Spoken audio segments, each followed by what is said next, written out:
Ito yung mga practices that promote continuous improvement. Normalize experimentation. In fact, encourage your team members to try and experiment on a small scale. Avoid blaming. Treat mistakes as information. So avoid blaming. When you experiment, there's a 50-50 chance. No, there's a 50-50 chance na that it will not work. Normal yun, di ba? Pag nag-experiment ka, posibleng mag-work, posibleng hindi mag-work. So when you experiment, don't blame. Okay?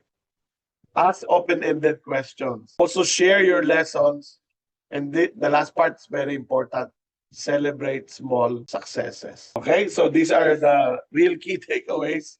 Learning agility is an engine of adaptability and continuous improvement. Leaders must help their teams unlearn all the habits and relearn new approaches.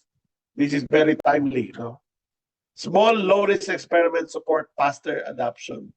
Kasi meron dalawang klase ng transformation. Ano? Yung isa, yung tinatawag nating continuous improvement. Yung isa, innovation. Magkaiba po yun, ha? Continuous improvement are small changes, small fixes. Innovation is babaguhin mo yung current na ginagawa mo. They're big changes. Automation is an innovation. It's not continuous improvement. Rona, yung moving from project-based to generic is not continuous improvement. It's innovation. Right? Fixing a step in the process na hindi nag-work, like doing double check, that's continuous improvement. It's not innovation. So malinaw yan.